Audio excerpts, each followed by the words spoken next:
байцгаана уу? Манай Absolute School of English-ийн подкастын 9-р дугаар энэ хүрэхэд бэлэн боллоо. За энэ удаагийн зочноор Думгарчд маань оролцож байгаа манай Absolute-ийн төгсөгч. Юуны өмнө өөрийгөө товч танилцуулж болох уу? Сайн байцгаана уу? Намайг Думгарчд гэдэг. Би ерөнхий боловсролын хөгжил цогцлбор сургуулийг өнгөрсөн 100 төгссөн. 2022 онд Absolute-д сурч төгсөөд яг IELTS-ийнхаа шалгалтыг өгөөд эхний оролдлогоороо 8 оноо авсан байгаа. Тэгээ одоогоор ерөнхийлөгчийн илгээл тэтгэлэг хөтөлбөрт шалгараад Америк улс руу явах болсон байгаа. За одоо Америк улс руу явахар болсон гэдэг чинь шүү дээ тий. Тэнгүүтээ болохоор одоо жишээлбэл Америк руу өргөгдлөө явуулж хахад ер нь тэр товч түүхээсээ хуваалцаач. Би 12 дугаар ангидаа нэг удаа өргөдөл явуулж үтсэн. Тэгээд тэр оролдлого маань төдийлөн сайн амжилттай болоогүй учраас одоо жил өнжиж гэп аваад тэгээ одоо ерөнхийлөгчийн илгээлттэйгээ хослуулж нэг жил дахиж бэлдэж байгаад тэгээ хоёр дахь оролдлогоороо бол яг хүссэн сургуулиудаа авч чадсан. Тэгээд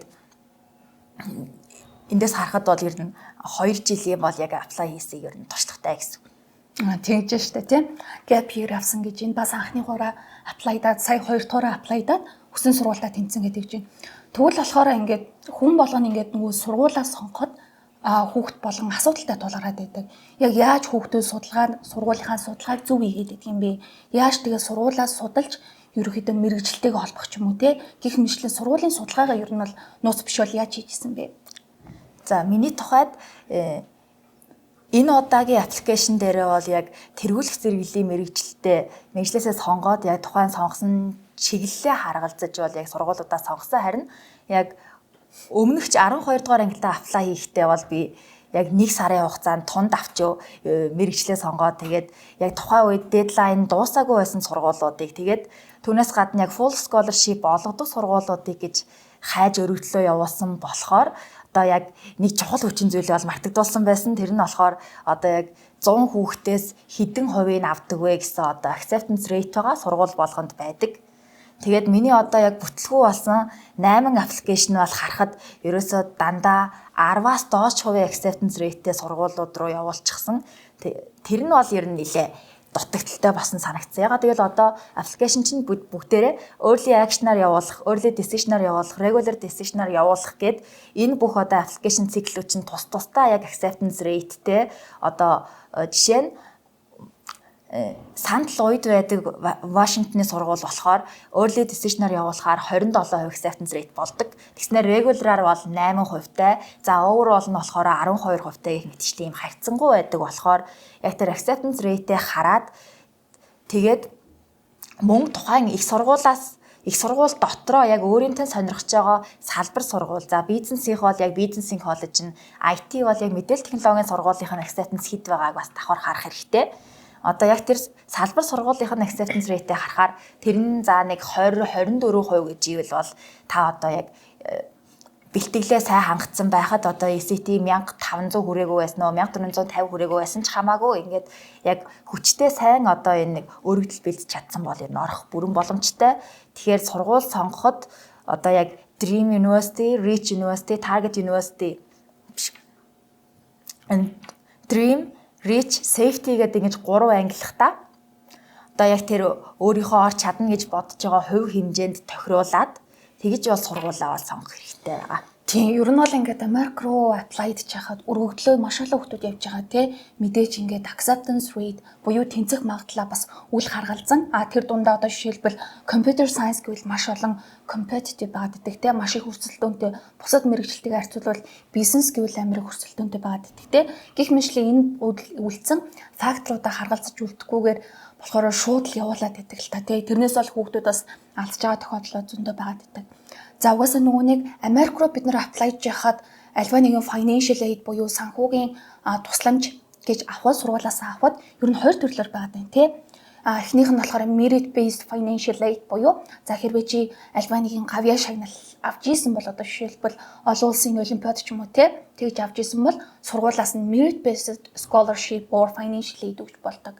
Эсвэл болохоор need based financial aid буюу тухайн өрхийн орлого одоо тухайн сургуулиас яаж заасан байгаа тий тэр заагдсны дагуу арай жоохон хүрээгүй бол гэх мэтчлэн санхүүгийн байдлыг харгалзаж үзэж яагаад need based financial aid бас өөх тохиолдол байдаг.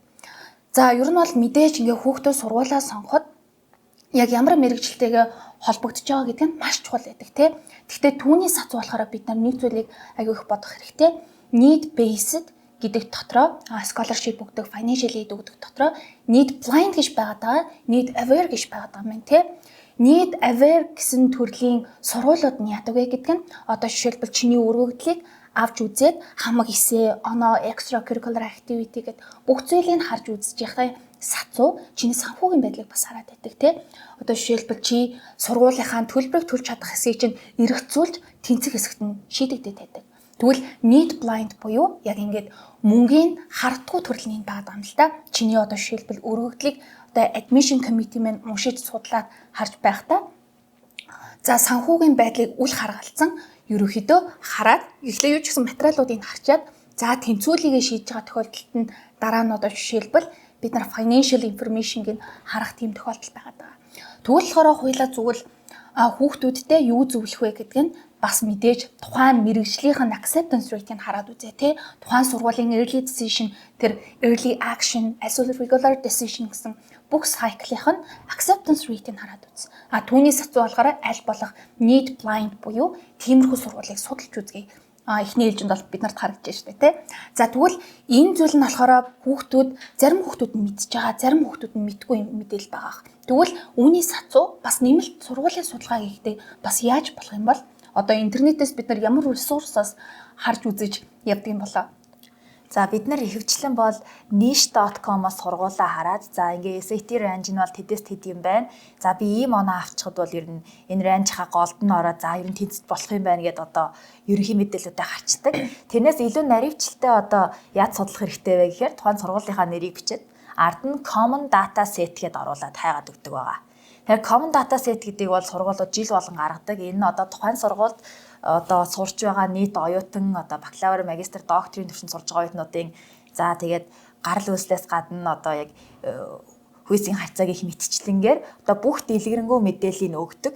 Тэрэн дээр одоо яг C1 гэдэг хавсралтанд нь бол их чухал хүснэгт байдаг байгаа. Одоо жишээ нь academic rigor буюу одоо яг бидний сонгон суралцж байгаа хичээлүүд одоо хэр хүнд төвшнийхэн гэдэг бол одоо ихэнх сургуулиудын хувьд бол одоо яг эсэлтийнх нь хамгийн чухал хүчин зүйл бол орж ирдэг.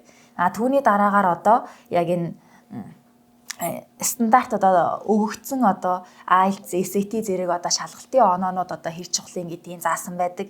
Тэгээд дараачийн шатны одоо хүчин зүйлс болох одоо эсээ тэгээд авьяас чадвар одоо хувь хүний зан аран шин гэх мэтчлэнгээр одоо нийгэмдээ оруулсан хувь нэмэр зэргийг одоо яг very important, considered, not considered гэдэг одоо юм нэг дөрвөн одоо англилд хуваагаад тухайн сургууль алийг илүү чухалчилт юм бэ гэдгээ маш тодорхой хэлээд өгсөн байдаг.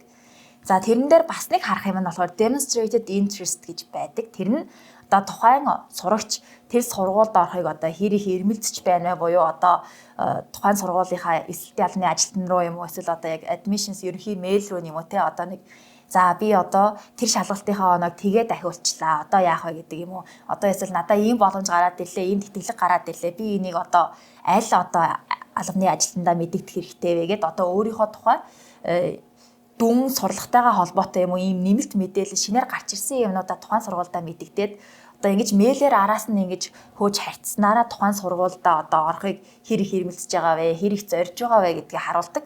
Тэгэхээр ийм demonstrated interest-ийг considered эсвэл important гэсэн сургууль руу бол чадхаараа аль болох одоо хэрэгтэй гэж үзсэн байдлаараа одоо бас нэг ганц хоёр мэйл ингээ бичээд бол үзэх хэрэгтэй байна. Бас нөгөө нэг манай common data set чинь болохоор аль хэдийн нөгөө нэг өмнө жилдээ ч юм уу те тэнцсэн хүмүүсийн мэдээлэл шууд ил тавьдаг. Одоо нэгдүгээр курсын буюу undergraduated accepted болсон enroll орж ирсэн хүмүүсийн хэдэн үе нь эрэгтэй байдаг юм бэ? Хэдэн үе нь эмэгтэй байдаг юм бэ? За бүх тэнцсэн хүмүүс нь болохоор SAT-ийн оноог явуулсан юм уу? Зөвхөн явуулаагүй юм уу? За IELTS-ийн оноог хэрвээ явуулсан бол хэдэн оноотой байдаг юм бэ те? Одоо жишээлбэл SAT-ийн range нь 1500-аас дээшээ их олон хүүхдүүд орсон байгаа ч юм уу? Эсвэл зүгээр шууд GPA буюу transcript дүнгийн хүсдэгт нь голчооно нь хэдтэй хүүхдүүд юу нь бол энэ сургууль руу ороод идэг юм бэ гэх мэтчлэн ерөнхийдөө маш илүү detailed information бид нар common data set-ээс олж болдог тийм. Сая Google-тэй болохоор тухайн сургуулийн нэрийг бичээд common data set гэж биччихэд ер нь олгогддог. Одоо жишээлбэл бид нар Harvard-ийн common data set-ийг харахыг хүсвэл Harvard Common Data Set гээд тухайн оноо бичвэл за ерөөхдөө бол мэдээлэл нь ил тод ингэж гарч ирдэг байх нэ. За сая болохоор dream, safety, reach гэл ер нь тийм 3 төрлөөр хэллээ шүү дээ тий. За сургуулаа сонгохдоо болохоор тэр чигтээ шууд dream сургуулиуд нь байж болохгүй. Бүгдээрээ ингээ acceptance rate нь 10-аас доош тийм сургуулиуд байж болохгүй гэдэг чинь тий. Тэгвэл за dream сургууль гэдэг юм байна. Бидний мөрөөдлийн сургууль хэлээд байгаа юм тий. Ер нь бол acceptance rate нь арай бага ч юм уу тий. За юу яг л ийшээгээ орно гэж зориод байгаа мөрөөдлийн сургуулиудыг хэлээд байгаа юм. Тэгвэл reach сургууль гэдэг нь ер нь ямар сургуулийг хэлдэг юм бол? Reach сургуульд бол миний хувьд яг acceptance rate нь нэг 40-оос 60% таа эсвэл нэг 50-ын хооронд хэл бэлтжиж идэг сургууль гэж ер нь хувьдаа тооцдог. Тэгтээ баг яг энэ хоёр дахь apply хийсэн туршлагаас харахад 40-оос 60% acceptance-тэй бол тэр баг бас safety сургууль гэж бас байж үзэж болно. Тийм. Гэхдээ ер нь бол reach гэдэг маань болохоор арай жоохон гарт баригдах хууц те ерөөхдөө бол тэнцэж болох хууц тийм сургуулиудыг хэлээд байна. Тэгвэл safety гэдэг нь ямар сургуулиудыг хэлдэг юм бол? Safety-д нь бол ихэнх хүмүүс одоо бүр 80-аас 100% acceptance rate-тэй сургуулиудыг бол оруулдаг юм байлээ. Одоо жишээ татхад дэлхийд яг Times Higher дээр бол 150 жахуу ордог. Одоо Colorado Boulder гэх сургууль байдаг Америкийн. Одоо тэр сургууль бол жишээ нь 81% acceptance rateтэй байсан. Одоо энэ 81% байгаагаараа ер нь одоо бидний баталгаа болж орж иж байна гэсэн. Тийм байна те. Safety гэдэг нь угаасаа бид нар явуулвал орно гэд ер нь бол итгэцэн байгаа сургуулиудын ер нь бол safe байгаа сургуулиудын хэлээд байна. За хоёулаа болохоор өөрийгөө танилцуулахдаа онооны талаар секунд дуртаад өнгөрлөө шүү дээ тий. За IELTS дээр 8 оноо авч байсан гэдэг чинь. Тэгвэл болохоор IELTS-ийн 8 оноо гэдэг чинь маш өндөр оноо шүү дээ. Өөрөө яг яаж IELTS-ийг бэлтжижсэн бэ? Одоо хэл сурах гэж хичээж байгаа IELTS-ийн шалгалтанд улмаар бэлтжиж байгаа тэр сурагчид юу зөвлөмөр байна вэ? За хувьдаа бол би яг шалгалтанд бэлтэж гин гэдэг юм уу одоо өдөр болгон цаг зориулаад юм уу өөрийгөө тэгж хүчилж шахаж шаардаж бол ерөөсөө бэлтэж байгаагүй. Одоо абсолютд бол дунд агсан түвшнээс эхлээд би 6-7 сар явсан. Тэгээд яг абсолют орсон өдрөөсөө баг яг жилийн дараа шалгалтаа өгөөд тэгээд 8 оноо авсан. Тэгтээ одоо яг миний хувьд юу намайг яг нэг ингээ шантрахгүй, ерөөсөө өөртөө ачаал болохгүй, тэгээ англи хэл сурахад нөлөөсөн бэ гэхээр би одоо энэ хэлэндээ дурлж чадсан гэх юм уу? Одоо яг энэ хэлээр дамжуулаад би өөрийнхөө илүү дуртай сонирхол болох одоо санхүүгийн мэдлэгээ тэрнээс гадна одоо яг уншдаг номуудаа гэдэг энэ хэлээр дамжуулаад миний олж авч чаддаг үнд зүйлс маань надад байсан болохоор одоо ер түүртлэхүүгээр сурдаг байсан. Одоо IELTS зөхөөсөө өмнө бол би яг Steve Jobs-ийн намтрыг уншсан. 600 ууц ном байсан. Одоо мэдэхгүй олон үг хэлэхдээ. Одоо нэг нүүрэн дээр дунджаар за нэг 5-аас 6 шинэ үг байхад ер нь тэр ном жаахан ахтж гин гэж бол үздэг. Гисэн ч ихсэн тэр ном бол одоо нэг 8-аас 10 мэдэхгүй өгнөд бол ер нь тогтмол гарч ирдэг байсан. Гэтэ одоо тэрийг ч гэсэн үл ажраад ерөөсөө л яг уншныгээ зорьсон байсан болохоор удаанаас хамаагүй тэрийг бол 6 сар уншиж дуусгасан.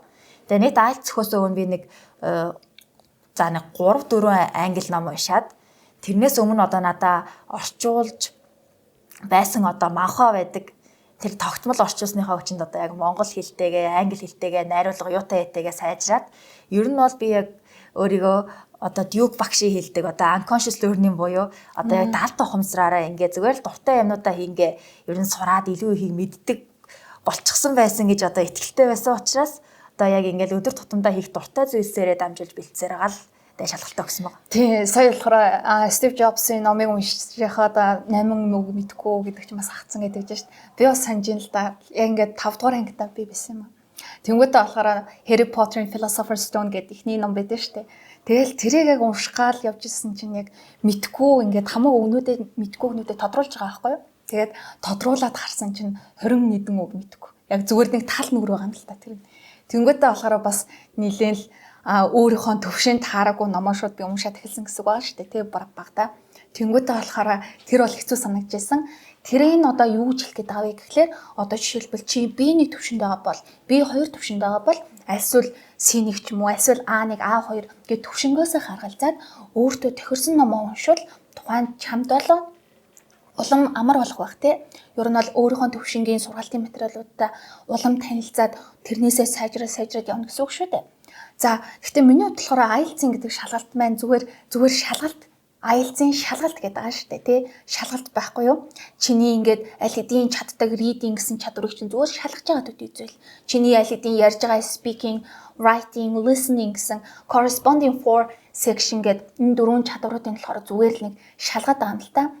Бид нар болохоор ингээд яагаад гэдэг вэ гэд хүүхдүүдээс хүртэл анзаархад би бас өөрийнхөө туршлагаас хүртэл анзаархад тий. Ерөнхийдөө ингэж харагдаж байгаа. Заавал IELTS-ийн шалгалт өгөх хэрэгтэй болоод юм уншаад байгаа байхгүй тий. Зөвхөн IELTS-ийн шалгалт өгөх хэрэгтэй болоод бид нар юм бичээд байгаа байхгүй. Англиар хамгийн түрүүнд эссе бичиж эхлэх юм уу тий. IELTS-ийн шалгалт өгөх хэрэгтэй болоод өөрийгөө хүчилж яриад байгаа байхгүй. Гэтэл эн чинь болохоор яах ёстой вэ гэхээр чиний яг ингээд IELTS гэдэг нь болохоор чиний хамгийн эцсийн зогсоол биш, final destination биш. Бараг эхлэлийг чинь зүгээр л нэг ингээд чиний англи хэл сураа явж байгаа энэ journey чинь гарч ирж байгаа зүгээр том шалгуур л болж өгч байгаа. Түүнээсөө л англиг бид нар насан туршдаа сурна.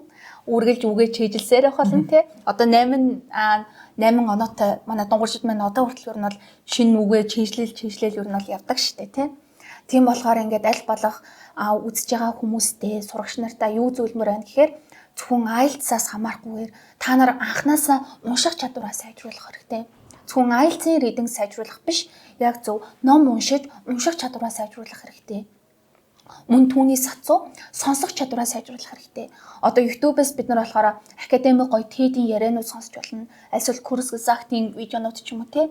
Тиймэрхүү зүйлүүд сонсоод өөрийнхөө general listening амар сайжруулах хэрэгтэй. Бас ярихдаа болохоор ер нь бол найзуудтайгаа ярилтаа те. Найзуудтайгаа хэрвээ native speaker гадаад хүнтэй ярьж чадахгүй байгаа бол шууд л сайхан найзуудтайгаа англиар яриад үзээч. Шууд нүрээ эхлэх хаглая те. Нүур хагарч тэнгүүтээ бид нар англиар ярьж тухтай болчоод тэгээд цаашаа явж болно шүү дээ. Тийм болохоор бас нэг ийм гоёг байт юм л да. Маргааш эхлүүл оройтно. Эхлэх өдөр нь зөвхөн өнөөдөр ахгүй юу? Өнөөдөр эхлүүл оройтдгоо. Гэхдээ маргааш эхлүүл оройтдгийг. Тийм болохоор энэ манай подкастыг үзэж байгаа бүх хүмүүстээ ер нь бол юу гэж бит хоёрын хувьас зөвлөмөр байна гэхлээр за ер нь бол IELTS-ийн шалгалт өгнө гэдэг маань зүгээр нэг шалгуур миний дөрвөн чадварыг шалгаад байгаа зүйл. Тийм болохоор би ерөнхий дөрвөн чадвараа л маш сайн сайжруулах хэрэгтэй гэдгээ маш сайн бодох хэрэгтэй. За тэгвэл IELTS-аас өөр ерөнхийдөө бусад шалгалтуудад бэлтжижсэн үү? Тэгээд хэрвээ шалгалтуудад бэлтжижсэн бол хүүхдүүдэд бас юу зөвлөх вэ? Тийм арга техник ерөнхийдөө бол байгаа юу? IELTS-аас өөр бол SAT-ийн шалгалт өгчээсэн. Тэгээ эхний удаагаараа бол 1300-аар аваад тэгээ хэдэн сарын дараа ахиж бэлтэж байгаад өгөөд бол 1430 болгосон байгаа. За SAT-ийн хувьд бол англи хэл нь бол IELTS-ийнхаас арай илүү хүн дэвтэр гэж хэлнэ. Одоо бид нарыг илүү шүүмжлэлтэй уншихад хүрэгдэг, илүү унснаа бодож боловсруулад за яг энэ судлаач одоо ийм өгүүлэл нийтлүүлсэн бол яг одоо энэ кейс дээр ямар одоо дүгнэлт өгөх байсан бэ гэх ч юм уу юм нэг илүү бодож тархиа ажилуулахад хүрэгдэг.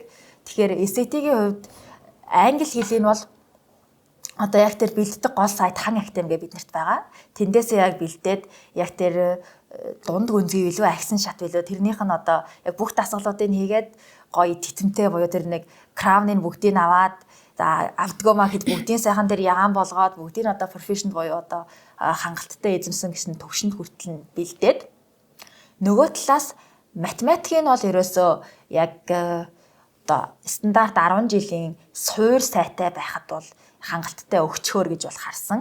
Одоо ягаад гэвэл манай Монголын бол яг математикийн агуулга бол яг SAT-ийн түвшнээс намайг өгөх үед бол ер нь хамаагүй дээгүүр байсан. Тэгэхээр яг математикийн шалгалтын хувьд бол яг ерөнхий сэдвээ ерөнхий эрдэмүүдээ мэддэг. Тэгээд одоо бүх сэдвээ өөрийн болгоцсон хүүхэд бол нэг 10 за нэг 20 хоног бэлтгэхэд бол ер нь хангалттай 750 бол давуулаад бол авчихдаг байгаа. Тийм одоо бид нарын дижитал SAT те ер нь бол 23 оноос эхлээд дижитал болсон манай SAT. За тэнгуүтээ сая хаан актемийн маш гоё юм хэлж штэ. За коллеж борд болон хаан актем нь хоорондоо партнершиптэй байдаг. Тэгээд хаан актемийн бидний хийж байгаа дасгалууд бүх тэр тест банк маань болохоор коллеж бордын жинхэнэ practice тест, жинхэнэ шалгалтаа маш төстэй байдаг. Тийм болохоор хүүхдүүдийг аль болох хаан актемаа ерөөхдөө сайн нүдэрээ бүх тестүүдийг хийгээрээ угаасаа хаан актем болохоор 3 түвшинтэй байдаг тийм. Foundation, Intermediate, Advanced гэх 3 түвшинтэй байдаг. Тэнгүүтээ болохоор одоо жишээлбэл хэрвээ чи одоо SAT-ийн practice test хийгээд эхлэхэд хэцүү санагдаж байгаа бол хаан актемийн хамгийн амархнаас эхэлж болно шүү дээ. Foundation гэсэн анхан шатны левелээс нь эхлээд хамаг тестүүдээ хийгээд материалуудаа ажиллаад өөрийнхөө чадварыг улам ахиулаад ирээд явах маш гоё боломжтой байдаг. За тэнгуүтээ дижитал ECT-ийн бас хэлсэнчлэн манай Монгол хүүхдүүдийн математикийн төвшин мэдлэг дээгүүр байдаг болохоор жоохон бэлдээд ороход өндөр оноо авах боломжтой байдаг. Тэглээгээ бид нар болохоор бас нэг зүйл нь өөрсдөө бардаж болохгүй л дээ. Уг нь бол математик шалгаад байдаг. За манай Монголын 10 жилийн системийн 10 дугаар анги хүртэл орж ирээд байдаг. Гэтэл энэ маань болохоор биднээс англи хэл дээрх математик шалгаад байгаа байхгүй юу? Уг нь математик гэж байгаа мөртлөө те өгүүлбэртэй бодлого бодох ч юм уу, зарим нэгэн статистикийн логикийн бодлогод бодох ч юм уу. Тиймэрхүү тохиолдолд бас чиний general reading comprehension, English comprehension чинь орж ирээд байгаа шүү. За үүнээс хацуу. За хэлсэнчлэн IELTS-ийн reading-тэй харьцуулбал SAT-ийн reading маань болохоор жоохон хүндэвтэр байдаг гэдэг чинь. Тэгвэл яагаад миний хувьд болохоор яаж тийг санагдсан бэ? Миний өөрийнх нь хувийн туршлагаас яаж тийг санагдсан бэ гэдэг нь одоо жишээлбэл IELTS маань болохоор ерөнхийдөө ойлгосон хэсэг нь илүү шалгаж асуугаад байдаг тийм. Гэтэл SAT болохоор чи passage уншаад ойлгосон нь зөвхөн хангалтгүй болоод ирж байгаа. За тэгвэл болохоор ойлгох нь хангалтгүй юм байна. Тэгвэл SAT-ийн reading бид нар юу чухал юм бэ гэдэг бүгдээрээ бодоод үзвэл бид нарт extended thinking гэсэн зүйлийг их харж үздэг тийм. Одоо жишээлбэл альва нэгэн passage-д маань нэг аргумент төвшүүлвэл энэ нөхцөл аль нь дэмжих вэ, аль нь support хийх вэ, аль нь undermine хийх вэ, аль нь weaken болох вэ гэх мэтлэн иймэрхүү орж ирдэг. Ойлгох нь хангалтгүй. Гэхдээ бид нар улам critical thinking буюу шүүмжилдэг сэтгэлгээгээр болохоор улам цаашаа passage-аас явж moving beyond our comprehension, moving beyond the passage itself болоод байна л та тийм бид нарт. За тэгвэл болохоор ECT ер нь бол өгвөл бид нарт тэр ашигтай байдаг юм бол дижитал ECT-г өгвөл. За тэгэхээр сүүлийн хэдэн жил яг коронавирустай холбогдлолтойгоор Америкийн одоо ихэнх сургуулиуд ECT-г одоо явуулж болно, явуулахгүй байсан ч болно гэсэн нэг опшнл одоо төлөвт оруулсан байгаа. Гисэн ч гэсэн одоо яг адилхан ерөнхийдөө ойролцоо хоёр өргөдөл ирлээ гэхэд за нэг нь ECT-гийн оноотой тэр нь одоо 1370 байдаг ч юм уу те. Нөгөөх нь огт оноогүй байвал за тухайн сургуульд юу гэж харагдах вэ гэхээр за энэ шалгалтынхаа оноог явуулаагүй юм чинь бодвол ер нь нэлээд таар гарсан баг те 1200-аас доош авчижээ гэж харж болох эрсдэлтэй учраас одоо тэр шалгалтыг өгөөгүй болохоор бид нар оноогоо явуулаагүй гэж болно шүү дээ тий. Тэгсэн ч гэсэн одоо яг Америк одоо эслийн албаны үднээс харахад одоо өөрийнх нь улсын ээшийг өгөөгүй оноогоо явуулахгүй байна гэдгийг нь бас одоо нэг талаас одоо манайх шиг international baccalaureate одоо сургууль болгонд одоо олгодгоо, заадгоо. Тэгээ одоо AP гэдэг нь зөвхөн одоо хувийн эсвэл одоо Кембрижийн хөтөлбөртэй сургуулиудад ингээд заадаг одоо ийм яг олон улсад хүлээн зөвшөөрөгдсөн агсан шатны сургалтгүй улсын хувьд бол одоо яг ECT-га өгснөөрөө одоо нэг бид нар одоо яг сурлага академикийн хувьд бол энэ хангалттай танай хүүхдүүдтэй оюутнуудтай өрсөлдөхүйцээ гэдгийг харуулж байгаа нэг арга зам болдог.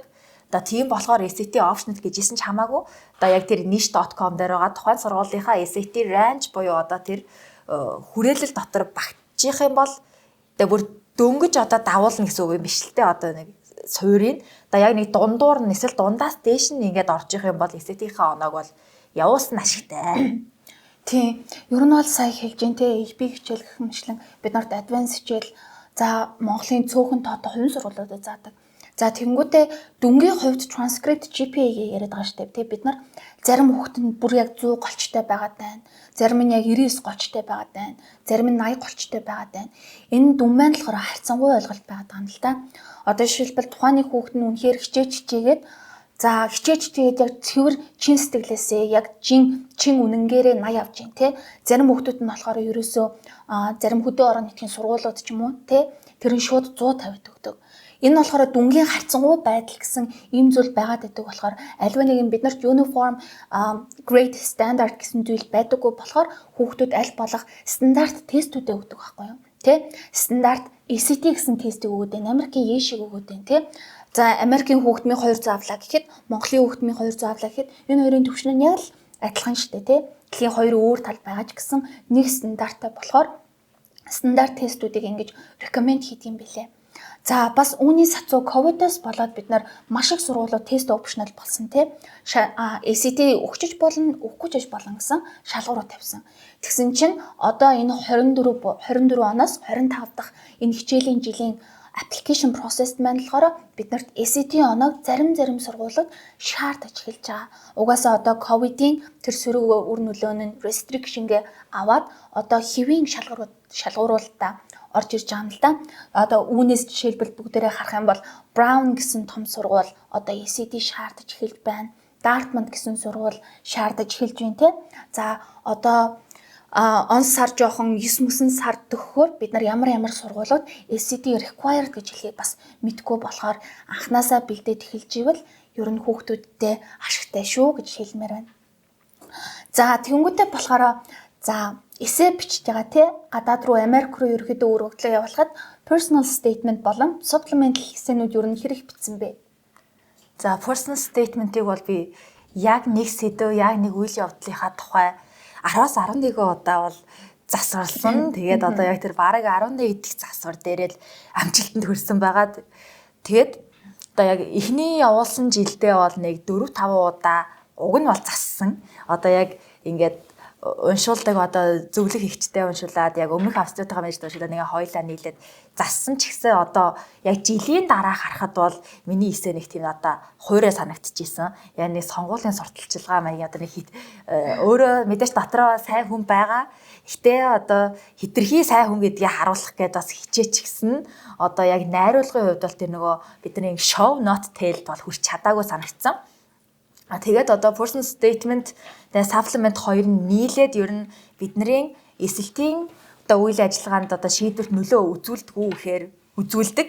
Одоо яхаа хараад нэг за одоо IP дипломгөө, EP хичээлгөө, за тэгэл одоо нэг оноо моно тааруулах юм чинь те одоо орохгүй байх гэж бодоод эсвэл одоо дүнл илүү харж байгаа те нэг academic rigor гэдэг нь болохоор very important гэсэн. За тэгээд одоо personal qualities нь болохоор за зүгээр л important гэсэн юм чинь гэж одоо бодож юу гэх юм шантрах бол ямар ч шаардлагагүй.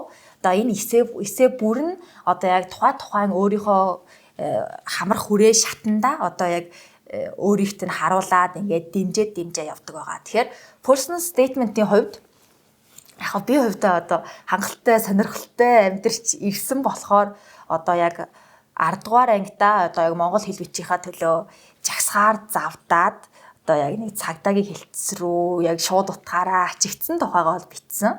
Одоо тэрүүгээрээ яг юугаа харуулах гэсэн бэ гэхээр одоо яг би өөрөө хувьдаа бол их үндэсний үнд зүйл гэдэг юм. Тэгээд тэр үндэсний үнд зүйл маань миний хувьд ер нь 8 насаас минь илүү чухал. Одоо яг миний мөн чанар гэвэл би одоо монгол хүн гэдгээрээ маш их бахархдаг. Тэгээд одоо өөрийнхөө төвх соёл бичиг үсгийг минийх гэсэн утгаараа одоо улсаач гэдэг юм уу те. Одоо нэг минийх гэсэн утгаараа ер нь хувь нэмрээ болоод ингээ нэг чатгаараа хамгаалахыг одоо ер нь ирмэзэж нэгт тавьдаг болохоор за би бол ингээд ийм үнд зүйлтэй хүн шүү тэрнийхээ төлөө тэмцдэг одоо ингээд цагдаа магдаа хүртэл дуудаад ингэж болохгүй гэж хэлсэн ч хамаагүй би бол мохдоггүй өөрийнхөө юмны төлөө бол ер нь эцээ хүртэл явна гэдгээ одоо харуулж бичгийг зорьсон. За тэгээд тэр ч үүднээсээ яг 2 дахь жилдээ одоо эсээгээ 5 6 7 дахь удаага засаад эхэлж байгаа юм. Тэгтээ болохоор яг тэр ачигдсан тэрнээс цаашаа би одоо яг монгол бичгийн өөрөө компьютер дээрээ яг энэ Unicode ашиглаж байгаад keyboard бол хийсэн. Тэр бас нэг хідэн орлогын дараагаар бол их амжилттай болоод тэгээд тэр одоо яг нэг бэрхшээл одоо цаад тулгарсан. Гэхдээ тэрэнд ингээд зогсолгүйгээр бууж өгөлгүйгээр за би зүгээр л өөрийнхөө урдхыг бодоод амьдрья гэлгүйгээр одоо яг үнд зүйлийнхаа төлөө дахиад өөр аргаар те чимээгүй байдлаар одоо ямар нэгэн хүн хориг тавьж чадахгүй байдлаар одоо оюуны өмчтэй оюуны бүтээл гэдэг тал руугаа одоо ингээд би тэр тал руугаа юм бүтээгээд тэрүүгээрээ одоо өөрийнхөө тэмцлийг үргэлжлүүлж байгаагаа бол харуулсан.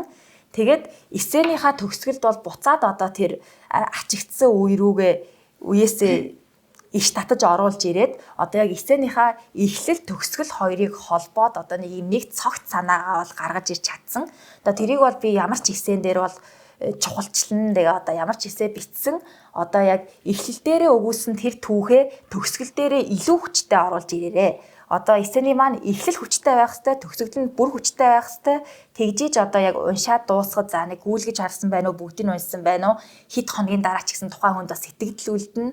Тэгээд эсэг чинь уншиж дуусны дараа энэ ийм хүү юм байна гэсэн одоо дүр зураг тухайн уншигчд бол бууж явах ёстой. Одоо та ч гэсэн өөрийнхөө эсэйг одоо уншиж дуусаад эндээс яг би харагдчих байна уу? Миний ямар хүн гэдгийг харж чадах нь уу? За ингээд надаа олон одоо гоё сайхан чанар байгаа ч гэсэн за яг онцлог юм за би үнэхээр мөн чанартай ийм хүн шүү гэдэг ганц юмаа барьж аваад яг тэр маань ингээ харагдаж гинөө гэдгийг бол сайн шалгаж явах хэрэгтэй. Тийм, ер нь бол ингээд өөрийнхөө яг гол мөн чанараа барьж аваад яг илэрхийлэх гээд байгаа нэг зан чанар ч юм уу те тэрийгэ барьж аваад тэр зан чанараа өөрийн гэсэн personal story-тэйгээ холбох нь амар чухал байгаа даа тий. Тэгэж энэ хоёр зүйлээ холбож чадсны дараа эхлэл болон төгсгөлөө маш гоё уялдаатай явсан гэдэг чинь маш гоё эсэний зөвлөгөө байна тий. За тэнгуүтээ болохоор манай Америкийн сургуулиуд руу бид нэр өргөдлөө явуулахад дан ганц одоо оноо моно чухалтай бидний хувийн extracurricular activity хэрвээ honors байгаа бол honor чухал, AP хичээл байгаа бол тэдний чухал. Гэхдээ эсэ тэр дундаа чинь чамайг тодорхойлоод байгаа personal statement гэдэг чинь маш чухал юм аа. Америкийн сургуулиуд holistic approach буюу бүгднгийн тухайн хүүхдийн одоо жишээлбэл дүнгийн хувьд хараад үзье те. За тухайн хүүхдийн одоо хувь хүн чанарын эсэнээс нь хувьд хараад үзье те. Хичээлээс гадуур одоо чи дүрм товцоо тайлбар яг ямар хүн байдгийм бэ? Хичээлээс гадуур яг ямар хүн байдгийм бэ гэдэг нь extra curricular activity-гаас нь харах гэдэг те. За ерөөхдөө ингээд тойруулж тал талаас шийдвэрээ гаргаж дүгндэг байх нь тухайн хүүхдийг тэмцүүлэхсгээ шийддэг байх нь. За тэгвэл гэхдээ баг хамгийн чухал зүйл нь бидний personal statement өөрийгөө дотоод мөн чанар чинь чи яг ямар хүн юм бэ? Чиний яг хамгийн чухалчилдаг value чинь яг ямар зүйл байдаг юм бэ гэдгээ бид нар түүхээр өгүүлэх хэрэгтэй болоод байна тий. За бид нар болохоор personal statement бичгээд 650 хүүхдэд бичдэг. Common application дээр тавьдаг. За 650 хүүхдэд бичгтээ угаасаа жил болгон тохиолддог. Жил болгон давхарддаг. Ер нь 6 prompt байгаад байдгийн. Одоо жишээлбэл эхний prompt нь болохоор share your personal story буюу өөрийнхөө хувийн түүхээ яриач тий. Эсвэл хоёр дахь биднээс асуугаад байгаа асуулт нь learning from obstacle буюу альва нэгэн асуудлууд, альва нэгэн хүндрэл бэрхшээлээс чи өөрөө юу ойлгож ирсэн бэ гэдгийг асууж байна. Одоо гурав дахь асуулт нь бид нар яаж байгаа гэхээр challenging belief буюу чи нэг үзэл бодлын зөрчилдөөтэй хүнтэй уулзахад дараа нь чи яг юу ухаарсан бэ ч юм уу те. Тэр үед яг юу болж исэн бэ хэмжлэн асуудаг бол дөрөвдөх нь reflecting on the gratitude буюу хизээ хамгийн сүүлд чи чин сэтгэлээсээ хүнд баярлсан бэ. За тавтах нь одоо жишээлбэл your personal growth те. Хувь хүний хувьд болохоор чи яг яаж өсөн дэвцсэн бэ? 6 дахь нь болохоор what actually captivated буюу ер нь бол чиний оюун ухаан санааг юу их гоё сонирхлыг чинь татдаг вэ гэмшлэн энэ 6 prompt маань байн тавтагддаг. За манай Absolute-аас гаргасан personal statement гэсэн ном дээр юу зөвлөсөн байдаг вэ гэдэг нь за яг манай дунгарчиг сторигоо ингэж сонгож яваад өөрийнхөө үнэт зүйлээ холбосны дараа ерөөдөө хамгийн энэ 6 асуултаас хамгийн ойрхон байгааг нь сонгож явах. Зүгээр асуулт сонгож яваад түүхээ багтаах биш түүхээ авчаад асуултаа багтаах гэсэн санаа гарч ирж ирсэн тий. За ерөөхдөө бол бид нар personal statement гээд тухайн хүүхдийн маш чухал хэсэг байгаа. Тийм болохоор personal statement-ийг болохоор хүүхэд 7 хоногийн дотор бичихгүй л тий. Сарын дотор ч бичээд хэцүү тий. За хамгийн багадаа одоо жишээлбэл 3 сар ч юм уу тий. Одоо хэдэн удаа зассан гэж энэсэгээ. Одоо нийт бол 11 бол хүрсэн. Би ерөөсө сүүл рүүгээ бол тэгэл за сүүлийн засвар гэсэн гарчиг өгж байгаа бичээд байдаг байсан да. Final draft гэж final-а нэмээд байна. За тийм personal statement-ээр за өөр нэмээд хэлэх нэг чухал зүйл нь болохоор одоо өөрийгөө олсон тухайгаа бичээрэй гэж ер нь бол хүмүүс ихэвчлэн зөвлөдөг. Гэхдээ одоо бид нар чинь одоо хүн болгон хідэн наснда цэцгэлэх нь бол одоо харьцангуй ялгаатай байдаг. Одоо зарим нь одоо жишээ нь 18 хүртайдаа өөрийгөө олчихсан байж болно. Эсвэл одоо Steve Jobs ч те одоо ямар нэгэн төлөвлөгөөгөө гингүү явж байгаа за 23 настайдаа ч гэдэг юм уу ингээд яг өөрийн хүсэл сонирхлыг олох нас хугацаа бол ингээд хүн бүрийн үед ялгаатай байгаа. Тэгээ тэглээгээд одоо за нэг энэ адал явдалтай ч юм уу те сонирхолтой амьдраагүй юм уу за амьдралд нь их эргэлтийн цэг байгаагүй байлаа гэд бичих юм бүү гэсэн үг бол биш. За өөрийгөө олох гээд явж байгаа бол та яг олох гэдэг бас зохимжгүй байж магадгүй. Ягаад гэвэл нэг талаас болохоор бид нар чинь өөрсдөө бүтээж байдаг, нөгөө талаас болохоор ирж хайгаад олж байгаа. Гэхдээ одоо өөрийнхөө яг энэ нэг сурал одоо эрдэм мэдлэгт одоо зориулж байгаа сэтгэл одоо дүрлцэн хүсэл эрмэлзлээ ч юм уу эсвэл одоо нэг сурах хүслээ одоо ингээд барьж бичсэн personal statement-ууд бол бас ерөнхийдөө амжилтанд хүрдэг. Одоо жишээ нь бидний үзэх дуртай одоо YouTube чаналыг хөтэлдэг одоо Stanford сургуулийн одоо хуучин эсэлтийн албаны ажилтан байдаг. За одоо тэгээ тэр хүний зөвлөж байгаагаар хэрвээ одоо ингээд амьдрал чинь нэг бүхнийг эргүүлсэн одоо жишээ нь яг миний personal statement дээр гарч байгаа шиг ийм үйл явдал эргэлтийн цэг байгаагүй бол ерөөсөө одоо өөрийгөө зориулж байгаа тэр мэрэгжил карьерийнхаа одоо яг тэр мэдлэг одоо энэ талбарт одоо яагаад ийм их дуртай юм гэдгээ тэр одоо дүрлцэн хүсэл эрмэлзлээр одоо эхлүүлээч. Одоо яг academically одоо өөрийгөө хэр сониуч юм бэ? Хэр ихийг ирж хайдаг юм бэ? Одоо хэр их сурч мэдхийг хүсдэг юм бэ гэдгээрээ эсээгээ эхлүүлээд тэрийгээ өөрийнхөө одоо энэ мэрэгжил сонголттойгоо өмнө хийж игсэн зүйлүүдтэйгээ ингээ уялдуулаад ингээд сүлээд одоо өөрийгөө яг нэг зориг сонирхол талаасаа бас бичсэн одоо эсээнүүд бол байдаг. Одоо яг тийм эсээг одоо компьютерийн одоо Paint програмтай танилцсан түүхээ бичээд одоо Нью-Йорк, Шанхайд 80% тэтгэлэгтэй сурж байгаа одоо оюутныг бол би хувьдаа таньдаг. За тэгэхээр одоо яг энэ нэг бол өөрийнхөө одоо хувь хүн одоо яг үнэт зүйл гэсэн одоо талаасаа эсээгээ бичиж болно. Эсвэл болохоор өөрийнхөө сонирхол одоо яг мэрэгжил тэгээд одоо энэ эрдэм мэдлэг одоо энэ өөрийгөө хэр одоо номын хүн бэ, хэр их ихийг одоо сурч чадах вэ, хүрч чадах вэ гэдгээ тийм потенциалаа харуулсан одоо тийм оюунлаг эссе бол бичээл одоо хэрэгтэй. Тийм intellectual curiosity-га олон татдагсан тий. За тэнгуүдээ болохоор ингээд бас одоо ихэнх ингээд applied хийж байгаа хүүхдүүд маань зарим нь бүр 16 настай, зарим нь 18 настай дүнгийн болохоор ахлах сургуулаа төгссөн эсвэл 12 дугаар ангийн хүүхдүүд байгаа л да. Тэгээ зарим нь болохоор gap year авсан хүүхдүүд байгаа. За тэнгуүдээ болохоор бид нар яг за turning point гэдэг ч штэ тий бидний амьдралыг эргүүлсэн тийм гол зэг гэд олоход угаасаа хэцүүлдэ тий одоо тохиолдсон хэсгээ бид нар мэдгүй штэ. Одоо дөнгөж 18 жил амьдарч ин жоох хүүхдүүд дэс бас тийм мундаг эсэ бас шаардна гэдэг бол бас сонирхолтой. Гэхдээ энэ эссе бичихийн процесс маань чи өөрөө яг эсээгээ бичээд за мэдээж 3 сарын дотор бичихгүй бид нар аль дээр одооноос эхлээд эссенийхаа санаануудаа бодоод явах байхгүй юу. За эссенийхаа санаагаа бодоод драфтуудаа бас хөөрхөн гаргаад юу ч хүлээхгүйгээр за заавал шалгалтуудаа өгсөн байж би эссе гэсэн орно гэсэн ойлголт байхгүй.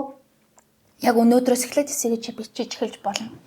За одоо эссе бичгээд болохоор мэдээж маш их хугацаа шаарддаг. Гэхдээ энэ маань болохоор маш гоё мөч болоод байгаа юм л да эссе бичиж байгаа мөч маань. За биднээс айгүй том асуултууд сууж штэ тий. За одоо жишээлбэл чи амьдралдаа хамгийн сүүлд хизээ хүнд чин сэтгэлээсээ баярлсан бэ гэдээ асууж байна. Тэгэхэд болохоор бид нар нэрээ хизээ баярлсан болоо гэд. Ер нь бол өөрийнхөө бүх memory, өөрийнхөө бүх амьдралын дурсамжуудаа эргэж харж байгааз ахиад нэг 2 дахь удаадаа тий 18 хүртэлх амьдраад үзэж байгаа юм шиг тий. Тэгээд энэ маань болохоор өөрийгөө таньж байгаа бас нэг амар гоё зүйл болоод байгаа юм л да. За би ингэж эссе бичихдээ өөртөө мэдээж ярилцсан. Өөрийнхөө бодолтой суун. Угаасаа ганцаараа нилээн суун. Тэгээд өөртөө ярилцаад би чи нэрээ яг ямар хүн юм бэ гэд баг өөрийгөө бас иймэрхүү юм байна гэж ойлгож авах маш гоё боломж болоод байгаа юм л да. За зөвхөн personal statement-ээс хязгаарлагдахгүй манай supplemental essay буюу school specific зөндөө олон essay шаарддаг тий. Тэр essay болгон дээр хариулаад явж хахад бид нар хүртэл өөрийгөө маш гоё ойлгож байгаа байхгүй юу? Ахиад одоо жишээлбэл дунгарчид гэсэн хүнтэй танилцж байгаа юм шиг, ахиад ануу гэсэн хүнтэй танилцж байгаа юм шиг тий. Энэ процесс маань үнэхээр гоё болоод байдаг. За supplemental essay-ний талаар ер нь бол хэр их supplemental essay бичсэн бэ? Сая болохоор сургуулиуд руу тэнцэхэд. За юуны төрөнд яг personal statement дээр ахиад захих 1-2 юм дурдаад тэгээ бүгдээрээ supplement essay-г орцгоё. Тэгэхээр бид нар за ер нь миний амьдрал нэлээд энгийн хэмнэлтэй ч гэсэн энэ л ер нь нэг жаахан сорилт болж чадсан юм байна да гэж бодоод одоо жишээ нь сургуулаасаа шилжсэн тухайга бичих гээд байдаг. Одоо сургуулаас шилжих эсвэл одоо нэг за ар гэрт гарсан ямар нэгэн асуудал ингээд одоо эцэг ихэн тустай амьдрахаар шийдсэн гэдэг юм уу те. Одоо ийм нэг яг биднийг нийгмийн хүрээлэл тойрсон ингээд нэг юм жижиг юм уу асуудлууд маань болохоор хитрхи түгээмэл болоод ирдэг. За ер нь шилжиж үзээгүй сургуулаасаа шилжиж үзээгүй хүүхдүүд цөөхөн болохоор одоо нэг өөр орчинд ороод дассан гэдэг маань өөрөө яг тэр олонтэй нэг том сургуулиуд чинь жилд 40-оос 50 мянга одоо ингээ өргөдөл хүлээж авахд бол биднийг одоо онцгойруулж бол чаддаггүй. Тийм болохоор одоо хитрхи одоо нэг юм за надад л тохиолдсон юм энэ юм чинь гээд одоо бас дэндүү энгийн сэдвэр биччих юм бол үнэхээр одоо хичнээн одоо хот улсын олимпиадын шагнал байгаад юм уу эсвэл одоо нэг бусад одоо академик юмнууд сайн байгаа ч гэсэн эсэн дээр ингээ унчхаар бол ер нь сул тал болдог байгаа шүү. Тэгэхээр одоо аль болох одоо яг тэр онцгойрох те нэг дахин давтагдчихгүй яг өөрийн чинь яг хинбэ гэдгийг харуулж чадах сэдвээ одоо яг сонгоно гэдэг нь өөрөө их бодууштай хэрэг байгаа. Тийм одоо нөгөө нэг байнга давтагддаг generic cliché эсэний сэдв гэдэг юм тийм. Одоо жишээлбэл зүгээр бүгдээ жишээ авъя. За одоо атлет байлаа гэж төсөөлье. Хөл бөмбөгийн тамирчин ч юм уу те альсаа сургуулийнхаа сагсан бөмбөг тоглодог тийм тамирчин байлаа гэж бодоход за тэр хүүхд хэсэгээ бичихтэй за би ингээд сагсан бөмбөг тоглож байгаад хөлийн шурмстад ч юм уу те хөл гэмтээд би үнэхээр тамирчин хүн болохоор би сахилах баттай болохоор би тэмцэж байгаа, төвчж байгаад хамгийн сүүлд нь шийдвэрлэх яг 1 секундын өмнө гол оруулаа ялсан гэх юм уу те. За иймэрхүү гих мэтчлэн маш олон клишэ давтагдмал эссе байгаад байдаг. Одоо жишээлбэл эссе эхний параграфаа бид нар уншаад эхлэнгүүт тухайн эссег нь таамаглаж чадж байгаа бол энэ маань бас сайн эссе болж чадахгүй байгаа юм л да тий. Тийм болохоор ингээд бид нар аль болох хүмүүсийн бичиж байгаа топикоос зайлсхийх гэхээсээ илүүтэйгээр тухайн нэг топикоо аль онцгоогоор гаргаж ирэх ёстой. Угаасаа л одоо intellectual curiosity-ийн талаар бид нар ярьж хахад зөндөө олон хүүхдүүд IT дуртай байгаа. Зөндөө олон хүүхдүүд хуульд дуртай байгаа. Тэ? Хуульд дуртай гэдэг байгаа чинь давтагдаад байгаа сэдв шүү дээ. Гэхдээ болохоор энэ давтагдаад байгаа сэдвээ ял болох өөрийнхөө онцгой гаргах хэрэгтэй. Гэхдээ одоо жишээлбэл тамирчдын гинтл байтал гэх мэтлэн тиймэрхүү too generic cliché сэдвүүдээс болохоор avoid хийгээрэй л гэж зөвлөхөр байна те. За бас эсэн дээр болохоор бүгдээрээ ботход за тийм онцгой зүйл тохиолдоогүй байж болно. Гэхдээ миний амьдралдаа уншиж ирсэн эсэнүүдээс хамгийн гоё ямар эсэ байгаад идэв гэхлээр the person who found extraordinary in the ordinary stuff буюу за хамгийн игэл зүйлээс хамгийн гайхамшигтай зүйл игэл бус зүйлүүдийг олж харсан тиймэрхүү эсэнүүд айгүй гоё яагаад идэг л та. Зүгээр л ингээ алхаж байгаа тухайга бичээл та. Маш энгийн зүйл шүү дээ. Хүн болго алхдаг те. Хүн болго өдөр болгон тавтагддаг зүйл. Гэхдээ тэр алхаж байгаагаа улам гоёор илэрхийлж болно шүү дээ. Тухайн хүний одоо self reflection, introspection айгүй гоё гарч ирж болно.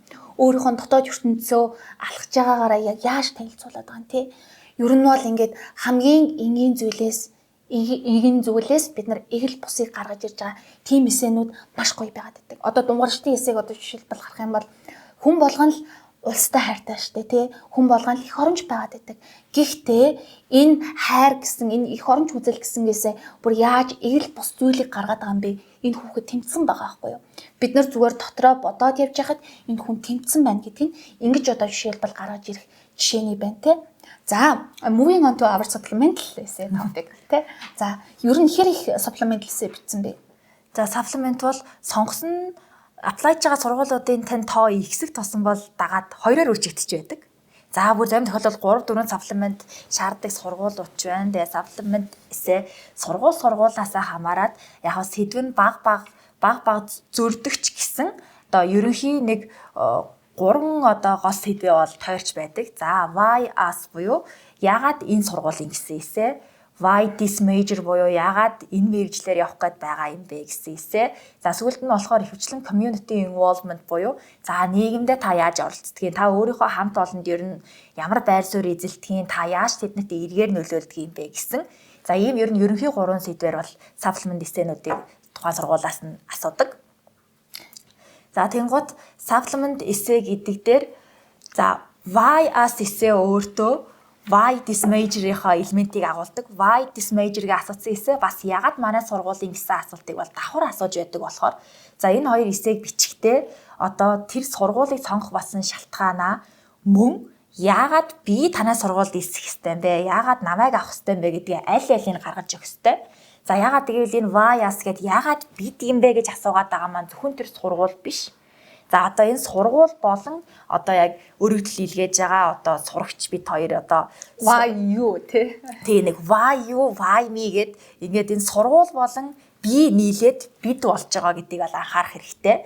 Тийм болохоор одоо яг ягаад манай сургуулийн гэсэн дээр тухайн сургуулийнхаа одоо жишээ нь нэг лаборатори гэдэг юм уу, профессор гэдэг юм уу те нэг ямар нэгэн судалгаа шинжилгээний ажлыг оруулж өгөө за ийм болохоор нь би ямаар байна гэдэг дээрээ нэмээд өөрийгөө тэнд одоо яаж ингэ сурталчилж оруулж өгөх юм гэхээр за би ийм газар ийм дадлага хийж исэн одоо чинь би ингэ зориг сан дээр ийм дадлага хийж хагаад ийм судалгаан дээр ажиллаж исэн. За тэгээд тэр маань танай сургуулийн одоо энэ хүний ийм ажилтай ингэж холбогдож байгаа болохоор би бол одоо орвол одоо тэр профессорын туслахаар ажиллаа гэхэд ингээд одоо чадна гэд одоо тухайн сургуульд байгаа давуу талыг өөрийнхөө өмнө хийжсэн давуу талтай ингээ хоршуулад ингээ сүлж өгөх хэрэгтэй. За тэрэн дээрээ за supplement design дээр болохоор оруулбал хэрэггүй зүйлс, оруулбал сайн зүйлс гэдэг одоо нэг хоёр категори байдаг. За юунаас зайлсхийгээрэй гэдгийг бэ гэхээр одоо тухайн сургуулийнхаа цагуур одоо байгаа хотынхон цагуур том жижиг хотод байдаг хэсэг. За тэгээ байршил далайтай ойрхон байна уу, ойрхон биш байна уу гэх мэтчлэнгээр ийм дэндүү ерөнхий тойрон хүрээлсэн одоо өнгөцгөн зүйлсээс бол зайлсхийх хэрэгтэй. Мөн тухайн сургуулийнхаа одоо дэлхийд жагсдаг ч юм уу, тухайн улсдаа жагсдаг ирэмбийг оруулж өгөх бол шаардлагагүй. За яагаад гэвэл тухайн эсэлтийн албаны ажилтан маань өөрийнхөө сургуулийг мэднэ, сургуулаараа бахархдаг хүн байгаа. Да уулзсан хүн болгондоо одоо манай сургууль тэд орж байгаа гэдэг өдөрт 10-20 ингээ хилээд явдаг. Тийм л итгэлтэй хүн байгаа болохоор бид нар одоо за танай сургууль дэлхийд 13 тагаа болохоор би ормоор байна гэж хэлэх бол өрөөсгөл. Тэгэхээр ер нь бол хэрвээ хэн нэгэн хүнтэй дотносоод ойртох гэжсэн зүгээр л арьс чинь гоё болохоор би ингэж чамтай найзалмаар байна гэдэг шиг ийм өрөөсгөл сонин гурил шиг орж ирнэ. Тийм болохоор за одоо ямар талаар нь сургууль руугаа ойртоод ингэж одоо сургуулийнхаа сэтгэлийг татах хэрэгтэй байд юм бэ гэхээр одоо тухайн сургууль дээр байгаа санал болгодог дадлага хийх боломжуудаас нь оруулж ирдэг. За ямар клуб одоо байгууллага одоо оюутны зөвлөл байна. Одоо юунд би хамрагдаж болох байна. За миний дуртай спорт байна уу? Миний мэрэгчлээ холбоотой ингээд fellowship юм уу? Ямар нэгэн юм хамтрал байна уу гэдгийг харна. Тэгээд тухайн сургуулиуд за сургууль болгонд ер нь бол одоо лабораториуд байгаа. Тэрнээс гадна одоо багш нар профессорууд нь ингээд шинжилгээ судалгаа хийдэг байгаа. Тэр судалгааны нийтлүүд энэ бас нэг харчихъя. Тэгээд тэндээс одоо яг өөрийн чинь мэрэгчлэр юм уу таалагдсан одоо ийм судалгаа байж болно. Одоо бизнесийн удирдлагаар явж байгаа оюутан байлаа гэхэд одоо яг тэр сургуулийн бизнесийн коллежийн одоо нэг багшийнх нь одоо хөдөө аж ахуй болон одоо бизнесийн тухай бичсэн одоо ийм нийтлэл судалгаа байдаг ч юм уу те тэрийг одоо уншсан ингээд сэтгэл төрөөд за үнэхээр нэрээ нэг энэ хүний доор ингээд цуг ингээд судлаа явж их юмсан за энэ манай улс одоо хөдөө аж ахуй дээр ер нь түшгэлж ер нь хөгжинэ гэж би боддог энэ сургууль бас ингээд одоо хувьдаа бас бүр фермтэй гэж ингээд бүр мал аж ахуй ч гэсэн байдгийм байна гэдэг юм уу ингээд одоос өөрийн бас нэг итгэд үнэмшиж бас жижиг сая үнц зүйлүүдээ тухайн сургуульч нь бас юуг эрхэмлэдэг гэдэгтээ хараад энэ хоёр одоо яг манай бүр өмнөх австралийн менежер ихч бол хэлдэг байсан одоо энэ core value тань холбож өгвөл их сайн эсэ болдгоо гэж. За гэх мэтчлэн сургуулийнхаа одоо энэ academically яг энэ эрдэм шинжилгээний хүрээнд одоо танд санал болгож байгаа олгож чадах энэ боломжуудын одоо тухайн why-аас ягаад танай сургуулийн ягаад бидийн гэдэг хэсэг дээрээ бол оруулж ирэх хэрэгтэй. Тэгвэл одоо илүү тухайн сургуулийнхаа тухай судалсан, ухсан, за гэргийн даалгавраа сайн хийсэн гэдгийг бол харуулж өгч байгаа. Тийм, ерөөхдөө бол бид нар why-аас чинь болохоор research хэсэг гэж нэрлэдэг байдаг шүү дээ, тий. Тухайн хүүхэд сургуулаа яа сайн хэр сайн мэддэг байна, хэр их сайн судалгаа хийсэн байна, хэр их энэ сургууль явахыг хүсэж байна гэдэг чинь мэдээж чиний хэр сайн судалгаа, хэр гүнзгий судалгаа хийсэн гэж чинь шууд ил тод харагдчих юм л да. За сая хэлж ин те. За хоёулаа одоо жишээлбэл найзлаа гэхэд болохоор яагаад би чамтай найзлж байгаа юм бэ? Why me гэж асуусан чинь болохоор чи манай гэртээ ойрхон байдаг шүү дээ. Тэ нөлөө сонин шүү дээ те. За хоёулаа яагаад найзлсан бэ гэж асуусан чинь болохоор чи англи хэлтэй сайн шүү дээ. Илүү болохоор бас бид нарт төхөөрөмжгүй. Тэнгүүтээ болохоор мэдээж бид нар why-аас эсэгээ бичих та хамгийн superficial өнгөц байгаа ил байгаа зүйлүүдээс үнэхээр avoid хийх хэрэгтэй. Ранк байна те. Одоо байршил, цаг агаар, байршил, гэмт хэргийн одоо нөгөө мужийнх нь юм ч юм уу гих мэтчлэн иймэрхүү ил тод мэдээлэлээс зайлсхийх хэрэгтэй.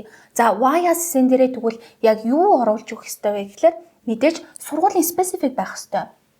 За сургуулийн specific байхдаа тухайн сургууль ямар opportunity offer чамд хийж байгаа юм бэ? Сайн манай дундчдын хэлсэн fellowship байна уу? Ямар research faculty байдгийн те? Эсвэл ямар профессорууд байдгийн? Яг ямар хичээлүүд байдгийн? Гэх мэтлэн энэ school specific opportunity-г оруулж байгаа.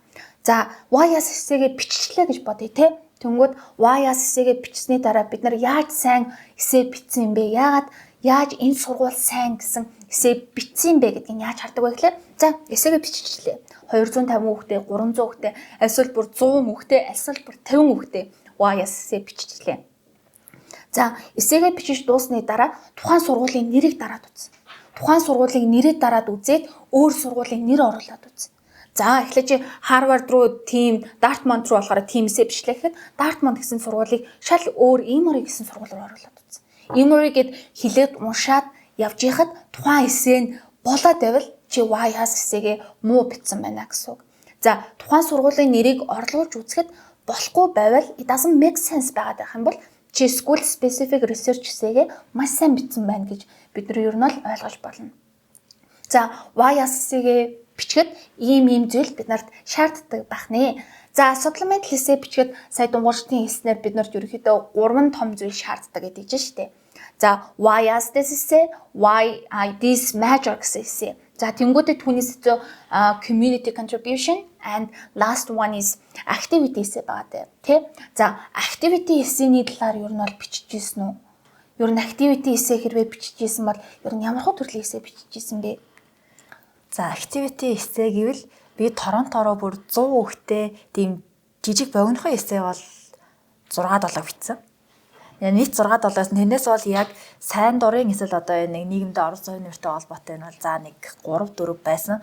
Яг 100 хүүхдээ байсан болохоор тэрэндээ баригдаад бичгээд бол ер нь тун амархаа одоо яг нэг за яаж одоо ингээ нэг илүү дүрслэлтэй бичих вэ гэж ерөөсөө гол юмнуудаа дурдж өгөөд за би яг ийм албан тушаалтай байсан. За би тэдэн хүүхдийг ахалж ажилласан. За ийм хийсэн. Яг эхлэл дээр нь болохоор одоо жишээ нөгөө би өнгөрсөн 100 бол одоо жүжигцүүгийн дэлхийн аварга дээр одоо шагнал хариуцсан сайн дурын ажил, шагнал гардуулах ёслыг баг бүхэлд нь хариуцсан юм сайн дурын ажилтнаар бол ажилласан.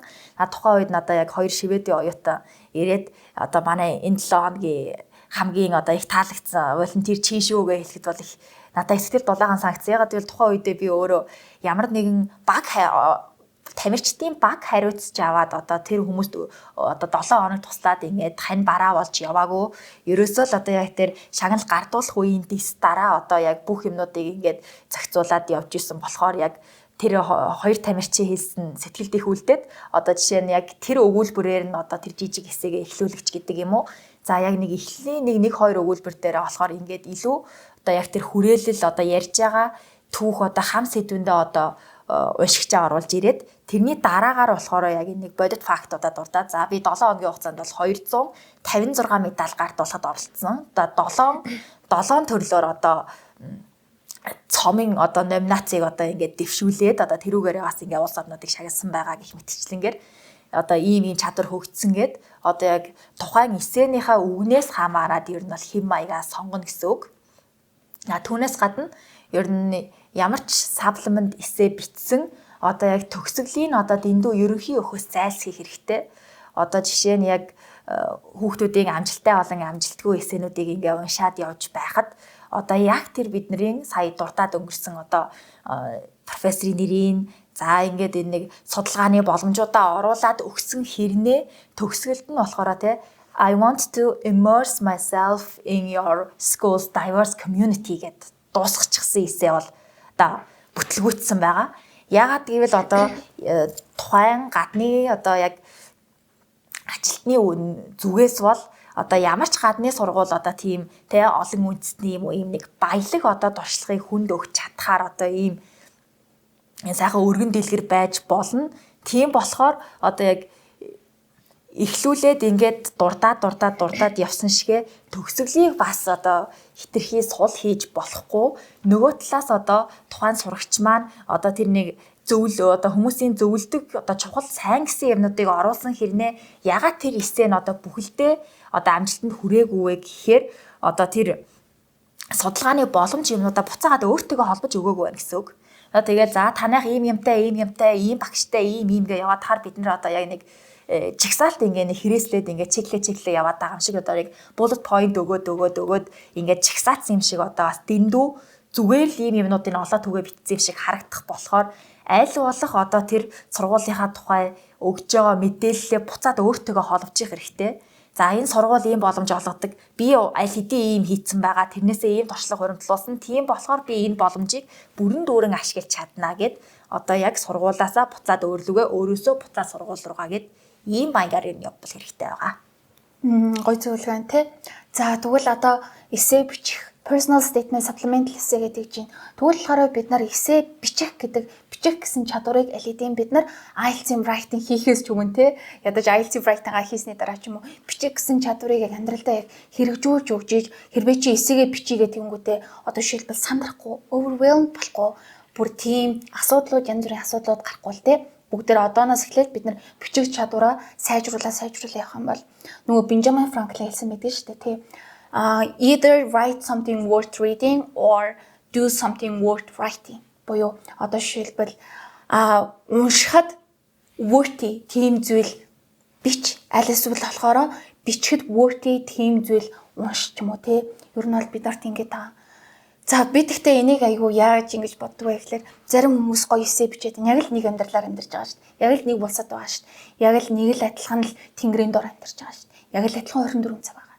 Бүх хүмүүс л яг адилхан боломж ингэж өгөгдөж байгаа. Гэхдээ зарим нь яагаад гоё эссе бичээд, зарим нь яагаад эссегээ дундаж төвшөнд бичээд байдаг юм шиг. Тэрний над ялгаа нь яг юу санагдаад байдаг вэ гэхлээр тухайн хүүхэд одоо жишээлбэл амьдарч их зүгээр хугацаанд хэрэг анхааралтай байгаад байгаа. Зүгээр ингээд амьдрал зүгээр тохиолж байгаа энгийн зүйлээсээдээсээ яг ямар юм зүйл ухаарч ойлгоод байгаа. Яг дутагшаага гүнзгий хараад байгаа юм уу те тэр нь байгаад байгаа юм шиг санагддаг. Яг living your life meaningfully буюу яг амьдралаа чи өөрийнхөө хувьд хэр утга учиртай болоод байна. Нэг л мэтгэл сая нэгдэг өдөр байсан ингээ харсан чинь 5 дахь өдөр болцсон байна уу? Өглөө сая нэг дүнгэж хичээлдээ явахгүй хоцроод явжсэн чинь нэг мэдсэн чинь шүмл болцсон байна уу? Ингээ цаг хугацаа болохоор ингээд байхгүй юм шиг ингэж өнгөрөөд байна уу альсуул чи бүх зүйлээ санагалзаж хараад өнөөдөр ямар гоё тэнгэр байна те өнөөдөр байгаль ямар гоё байна амьдрах гэдэг чинь ямар гоё юм бэ гэх мэтчлэн бид нар ийм гоё зүйлээ ойлгож харж чадчихэв үү одоо энэ зүйлүүд маань болохоор бас нэг чадвар болоод байгаа юм л да appreciating your surrounding яг observation гэдэг чинь болохоор хувийнх нь гоё чадвар болоод байгаа. Тийм болохоор ингээд шууд бид нар 9 сараас эхлээд эссе бичиж гэхээр бид нар бичиж чаддгүй. Мэдээж эссенийхаа brainstorm-ыг олоогүй, тэнгүүтээ writing чадвараа болохоор гайгүй сайжруулаагүй мөртлөө шууд эссе бичихээр угаасаа хэцүү байдаг. Тийм болохоор өнөөдрөөс эхлэе те. Өнөөдрөөс эхэлж бүгдээрээ writing-ийн чадваруудыг сайжруулъя. Эссенийхаа санааг ихнээс нь бодож олъё. Тэнгүүтээ драфтуудаа гаргаад өөрийнхөө итгэдэг хүмүүстээ уншуулж үзье те. За ерөнхийдөө болохоор бүгдээрээ эссе бичих чадвараа сайжруулаарай гэж би амар гоё зөвлөмөр байна. За одоо төгсгөл нь бас 2 3 зүйл асууя. За одоо сая зөндөө олон гоё сургуулиудад тэнцсэн байна штэ тий. Чи ер нь өөрийнхөө хувийн зүгээс бодоход ийм сургуулиуд тэнцэхэд хүчин зүйлсэн чамд яг юу байсан бол гэж бодож байна? За би Канадаас бол Торонтогийн их сургууль тэнцсэн. Америкаас болохоор Иллинойн тэгээд Висконсины сургууль тэнцсэн байгаа. Тэгээд яг сургуулиар нь салгаад бодоод үзвэл Торонто бол намайг яг миний 100 хийсэн одоо сайн дурын ажлууд ер нь давуу тал маань болоод намайг ер нь тэнцэхэд бол ер нь яг жинтэй хувь нэмэр оруулсан гэж боддог. Одоо тэр яг apply хийхийнхаа өмнөх 100 одоо ягаад тэгэж их хинэ бас сайн дурын ажлуудад одоо оролцсон бэ гэхээр би тухайн үед 6 сар төгсөөд одоо бол 1 жил өнжчихсэн байгаа. Одоо gap авцсан гэсэн үг. Тэгээ ерөнхийлөгчийн илгээлтэд орно гэсэн ер нь итгэл дүүрэн байсан болохоор за ерөөсөө одоо 9 сард би илгээлтэд орлоо гэсэн мэдээ надаа ирэхэд за тоо би одоо сайн дурын ажил ер нь 12 жилдээ нэг хийж байгаагүй юм чинь за ингээ сар болгон нэг ажил хийгээд одоо яг өөрийнхөө сонирхлоор одоо спортын том тэмцээн арга хэмжээнд дээр одоо яг сайн дурын ажилтан орчуулагч одоо хөтөчгээд одоо янз янзын ажил бол хийж үтсэн.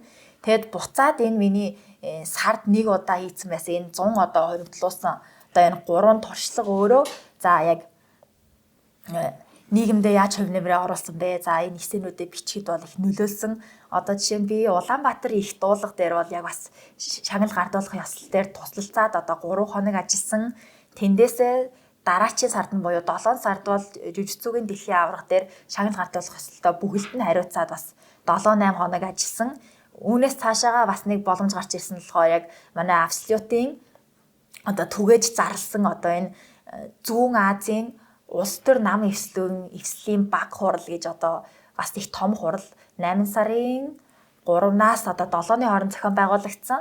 Тэр хурал дээр бас яг хөтөж ингээ сайн дурын ажилтан хийгээ явж байхад одоо яг тохиолдсон одоо яг бэрхшээл одоо яг өөрийнхөө гаргаж нэг судлаас гаргаж өгөх ёстой хүнийхээ одоо визний асуудлаас нь улбаалаад бүр одоо өөрөө хувийнхаа утас карт юмнуудаа ашиглаад хүртэл одоо яг тасалбарын одоо өөр улсаар дамжуулж нисэх одоо гаргалгаа хийгээд одоо тэр шийдэл мэдлэлтэнд туслаад ингээ явах зөндөө юмнууд тохиолдож байсан.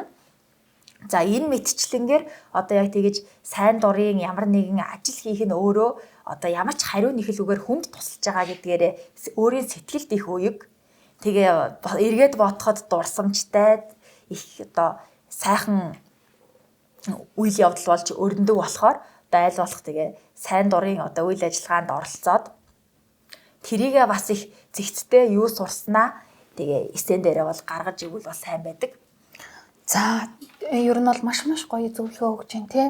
За одоо болохоор энийг үзэж сууж байгаа зөндөө олон хүмүүс нь зарим нь 11 дугаар анги байгаа, зарим нь 12 дугаар анги байгаа. Зарим нь за би ер нь бол gap year авъя гэд ер нь бол бодцсон зөндөө олон хүмүүс байгаа тий. Зарим нь болохоор бүр мастрын хүмүүст үзэж байгаа ч юм уу тий.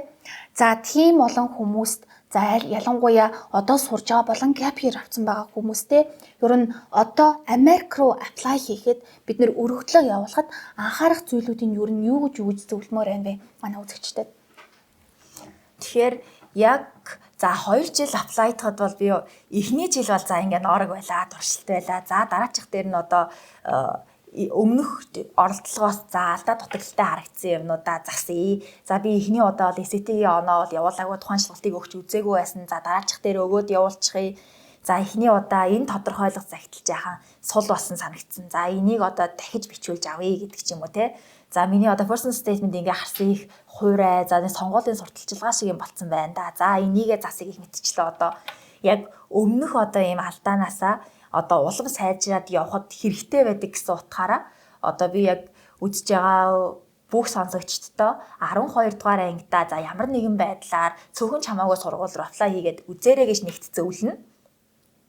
За нэг ингээд 12 дугаар ангидаа нэг apply хийгээ үзчихээр за бүтэлтэй болов сайн хэрэг за үнэхээр бүтлгүй боллоо гэхэд дараа нь тгээс биш бид нэр туршлагаас эхлэх болохоор ерөөсөө хамаагүй амар хялбар болоо явчихна гэсэн үг.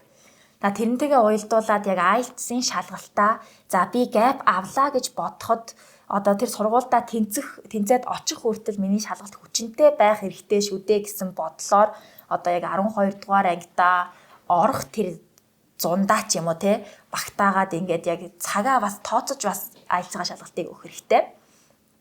За тэгээд цаашаага одоо яг эхний удаагийн орлогуудаасаа сурсан юмудаа зассан ч гэсэн за миний 2 дахь аппликейшн дээр бас анхааруултай юмнууд гарсан. За тэр нь юу вэ гэхээр одоо бид нар ч болохоор яг application deadline гэж за early action decision-аар хараад байдаг. Тэнгууд за early action decision дээр маань нэмээд documents deadline гэж байдаг байгаа. За тэр нь юу вэ гэхээр одоо бид нар 11 сарын 1-ний өдөр хаагдах одоо өргөдөлд одоо өөрийнхөө материалыг явуулчихад 10 сарын 31-нд явууллаа гэж бодъё. Яг ингээл цагийн тулгаал бичээл дуусгаад явуулчихдаг. За маргааш нь юм уу тэр оройдоо ингээд applicant portal маань нэгддэг. Одоо тэр Common App-аас тусдаа тухайн сургуулийн сайт дээр байгаа шүү дээ. Тэгээд портал руугаа ороод харангууд за IELTS-ийнхаа оног бүр яг ESP-гээр дамжуулаад явуулаарэ. За ахлах сургуулийнхаа дүнг өөрөө гараараа ингээд компьютер дээрээ шивээд Common App-аас тусдаа ахиад оруулаарэ гэдээ одоо ингээд биднээс нэмэлт материал ингээд одоо шаарддаг. Тэгээд тэрийгээ одоо ингээд дэндүү цагийн тулгаад ингээд apply хийгээ явуулчихаар ерөөсөө яг application deadline 11 сарын 1-нд дуусчихад documents deadline 11 сарын 7-нд дуусчихдаг жишээний тэгээд тэр 11 сарын 7-ныг мэдхгүй харахгүй ч юм уу өнгөрчхөөр одоо бидний early action-ы хариу маань бүр regular decision-тэй цуг ирдэг гээд дунд нь ингээд өчнөө төрүүлж бэлдээ за цаг хожие гэж бодож хийсэн юм маань эргээд одоо ямар ч ялгаагүй болоод early дээр одоо acceptance rate нь арай өндөр байсан бол regular дээр буурах гэж жишээний юм уу ийм асуудлууд үүсдэг болохоор documents deadline-ыг ерөөсөө ямар нэгэн байдлаар хүснэгтлээд юм уу төлөвлөгөөндөө оруулаад бол маш сайн санах хэрэгтэй.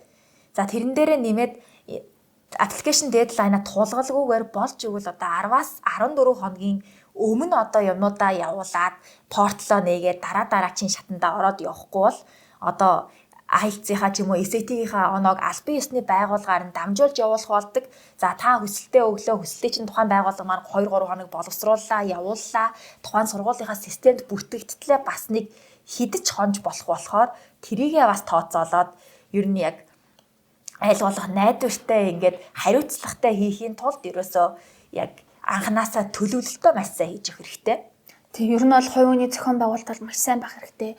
Цаг хугацааны хувьд, дедлайнуудын хувьд ч гэсэн хэдэн ширхэгсээ бичихвэ тэдний хувьд ч гэсэн бас тодорхойлох цагтлаа авах ч юм уу те тэр консулерын аппликейшн эднэрээ хөөцөлдөг ч юм уу те тэднийг бүгдийн сайн багцааж бодож үзээд сар сараар нь одооноос эхэлж төлөвлөвөл маш зөв болоод байна те. За ерөнхийдөө бол бид нарт ингэж байна. Одоо ингээд apply хийхээр зөндөө олон хоёлаа зүйлийн талаар ярьлаа шүү дээ. За personal statement хэрэгтэй гэж юм. Зөндөө олон supplemental essay бичих хэрэгтэй гэж юм. IELTS байна. За ECT хөгжүүл бид нарт хэрэгтэй гэж юм. Аль эсвэл зарим сургуулиуд нь заавал ECT-г оноо шаардаад байна. За гих мэтчлэн extracurricular activity, honors гих мэтчлэн зөндөө олон зүйл байгаа юм тийм. Шууд ийм олон зүйлүүд сонсоод ийм олон зүйлийг нэг дорн хийхээр угаасаа хэцүү. Гэхдээ бодоод үз 1000 бэрийн аялал гэдэг чинь яг өнөөдрийн нэг алхмаас эхэлтэй байдаг байхгүй юу? Одоо чи тэр 1000 бэрийн аяллыг нэг том алхмаар давах гэж хичээгдгүүтэй адилхан нэг жижигхэн алхам чи урагшаа байн хийгээд явах болохоор урдаа байгаа зүйлээ хараатай. Чи өнөөдөр хэрвээ IELTS бэлдэж байгаа бол за өнөөдөр би энэ passage-ийг би өнөөдөр reading-гээ ингэж хийн. За өнөөдөр би mock test-тэй би үнэхээр тултлан гэх мэтчлэн өнөөдрийнхөө урдлынх нь нэг алхмаа урагшаага яваатай.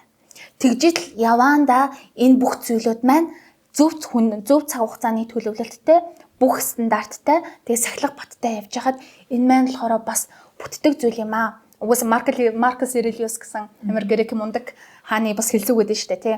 If it is humanly possible, it is within my reach буюу хэрвээ энэ бусад хүмүүс хийж чадаад байгаа, энэ бусад хүмүүсийг хийх боломжтой зүйл юм бол энэ чиний гарт баригдахуйц байгаа байхгүй юу? Чи ч бас хийж чадна гэдгийг маш сайн ухамсарлах хэрэгтэй, ойлгох хэрэгтэй байгаа. За, ахиад сүүлийн асуултаа асууя. За, ингээд одоо зөндөө олон шалгалтууд өгж исэн байна, маш мундаг юм. За, зөндөө олон гой сургуулиуд руу apply хийсэн. За, өмнөх жилийнхаа туршлагаас бас ухаарсан гэдэг чинь маш олон гой төрлийн волонтерийн ажлууд хийсэн байна. Бас personal statement чинь ч гэсэн аягүй санаа нь маш гоё юм. За, энэ бүх зүйлийг амжуулаад хийгээд явж хахад ер нь бол шантрах тохиолдол гарч ирсэн үү? Ер нь бол хэцүү тийм санагдах тохиолдлууд ер нь гарч ирсэн үү? Зүгээр шалгалтандаа ихний хэлж бэлдэж байхад ч юм уу те? За яг шалгалтуудын хувьд бол ер нь энэ яваа насандаа бол шантарч үзээгүй.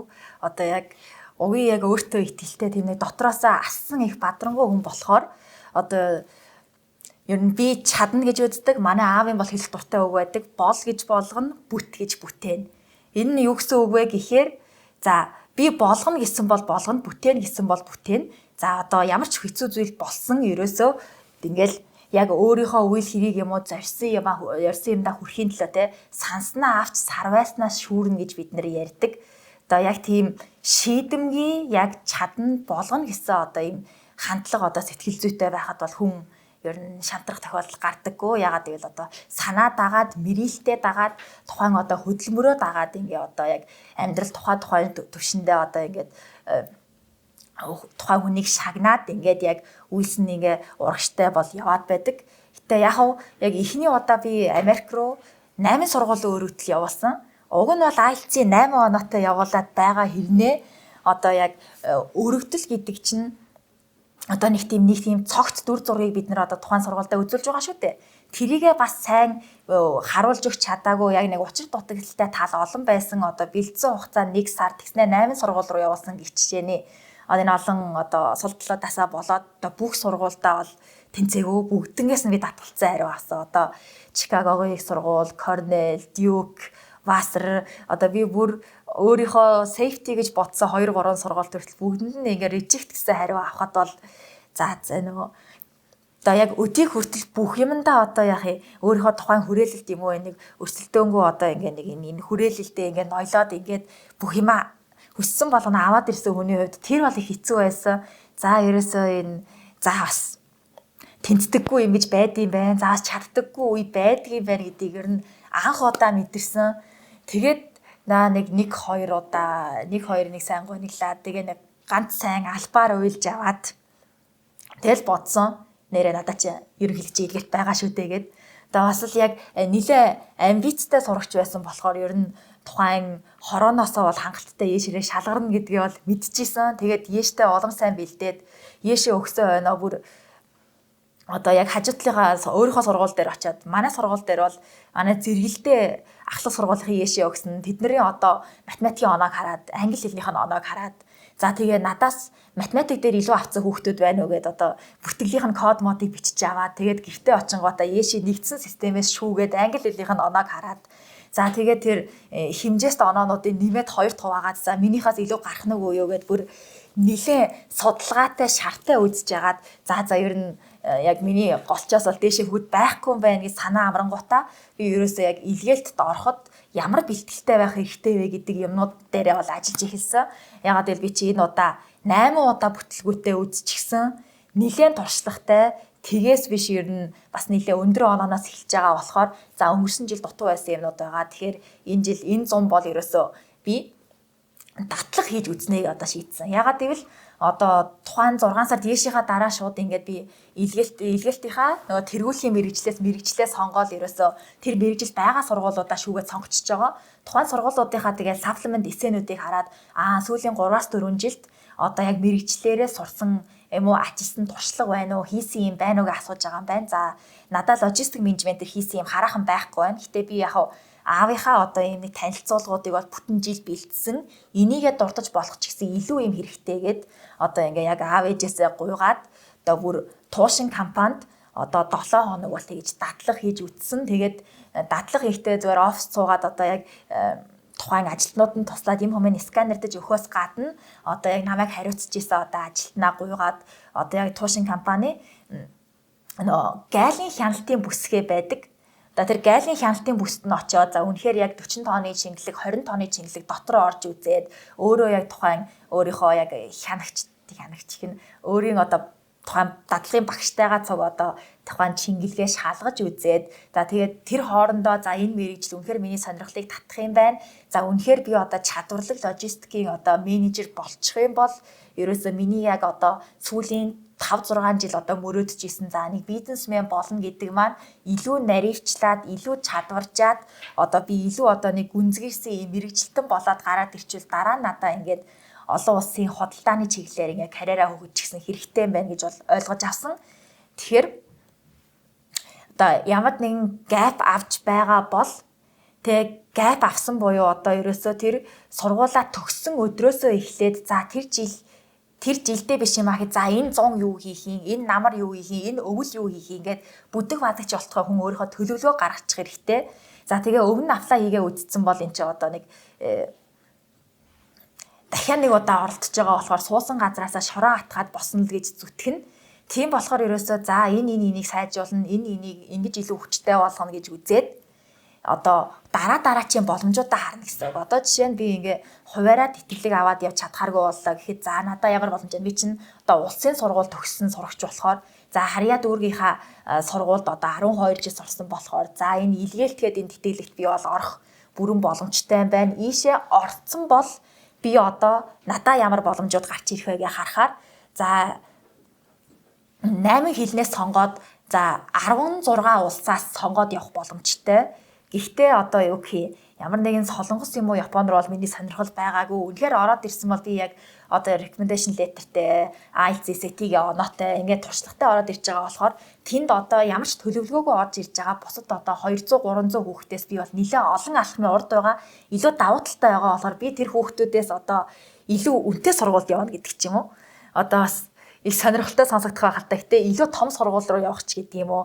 Одоо илүү хол газар руу би тэр хүүхдүүдээс өөр тийшээ явмаар байна гэсэн одоо нэг юм амбиц одоо байгаа. Тэр амбиц одоо зорилгоо дэвшүүлээд за нэг энэ илгээлтийн нэг том боломж байгаа юм бол би тэндээс одоо авч чадах хэмжээгээрээ ёстой нөгөө хүн одоо яг эрдэм мэдгийн далайгаас оюуныхаа саваар дүүрэн утгаж авдаг гэдэг шиг одоо би өөрийнхөө авч чадах одоо хамгийн сайныг гиснийг эндээс аваад гарна гэд одоо ингэж бүр яг шийдэмгээр яг бүр зууж байгаад ер нь бол ямар нэгэн юмд бол өрсөлдөх хэрэгтэй. Ягаад гэвэл одоо боломж болгон чинь өрсөлдөөн. Одоо хаа сайгүй байгаа ч гэсэн бид нар одоо ямар нэгэн юм за одоо тэтгэлэг одоо аппликейшн байлаа гэхэд ялахын тулд бид нар тэр тоглоомынхоо дүрмийг ихлэ маш сайн мэдэх хэрэгтэй. Одоо яг л ерөөсө Game of Thrones шиг нэг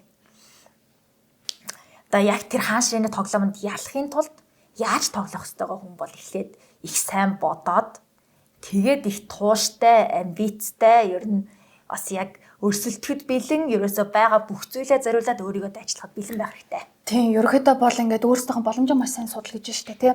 Gap year гэдэг чинь болохоор чиний хэцүү байдаг 1 жил биш юм аа. Gap year гэдэг бол одоо маш богино хугацаа штэ тий. Чи бараг 103 сар дуусаал чи болохоор 12 сараас apply-дах бол энэ gap year чинь 3 сар юм уу? Хинчлэн янз бүрийн зүйл бодогддог. Зарим нь 3 сар гэж болно, зарим нь болохоор жил илүү байгаад байдаг. Тийм болохоор хийцгүүд нас биш юм аа. Энэ бол хийцгүү 1 жил биш юм аа. Энэ дээрээ болохоор зөндөө олон боломжуудыг олж хар гэдэг чинь тий. Гэтэ хүмүүс чинь хэлдэг шүү дээ. Боломж бол хүний сэтгэлгээний бүтээл юм аа. За зарим хүмүүс нь боломжийг олж хараа, зарим хүмүүс нь яагаад харж чадахгүй байгаа юм бэ гэдэг чинь тэр хүмүүс маань өөрсдийнхөө хүчээр, өөрсдийнхөө төлөө тэмцээд эрэл хайгуул хийгээд байгаа болохоор тэр хүмүүс нь боломжийг олж хараад байгаа юм тий. За хэрвээ чи энийг үзэж байгаа бол хэрвээ аялзаа хийж байгаад үнэхээр жоохон хэцүү санагдаж байгаа бол одоо альва нэгэн зүйл хийж явахдаа шантармаар хэрвээ санагдаж байгаа бол би ер нь бол ингэж зөвлөе. Хэрвээ хийж байгаа зүйл чинь хэцүү байгаа бол чи яг зөв газараа байгаа гэсэн үг байхгүй юу? Хэрвээ чиний хийж байгаа зүйлүүд чинь бүгдээрээ амархан байх юм бол чи өөрийнхөө comfort zone-д байгаа гэсэн үг. Comfort zone-д байна гэдэг чинь болохоор comfort zone kills your dream. Байгаа тий. За тэнгуүтээ хэцүү байна гэдэг чинь чи өөрийнхөө амар тайван байдлаас гараад өөрийгөө challenge хийгээд өөрийгөө сороод өөрийнхөө төлөө тэмцээд байгаа. Хэцүү санагж ийн гэдэг бол маш сайн зам. Угаасаа easy way is the hard way, hard way is the easy way гэдэг дээ шүү дээ тий. Хэцүү зам гэдэг бол хамгийн зөв зам байдаг шүү гэдгийг хэлмээр байна. За үнэхээр амбицтай, ambitious, үнэхээр том мөрөөдөлтэй гэдэг чинь яг нөгөө Чингис хаан хэлсэн байдаг шүү дээ тий. Зориг тогж угаасаа хэмэр явдаг юм аа. Угаасаа чи өөрхөн төлөө зориулж тэмц. Хэрвээ gap year авна гэсэн бол яг gap year-ийн төлөвлөгөө гарга. Хэрвээ чи 12 дугаар ангиас шууд apply хийж байгаа бол тэрийн төлөвлөгөө гарга. Дөнгөж 11 дугаар анги төгссөн бол энэ зундаа юу хийх вэ? Шалгалтын оноогоо авах ёстой гэх мэтлэн бүх зүйлээ зоригтойгоор хамаг төлөвлөгөөгөө гаргаад яв. Зориг дагаж хэмэр явдаг болохоор за зоригтой бүх зүйлээ шийдээд ер нь аль цаашдаа явцгаагаарай гэж амир хүсье.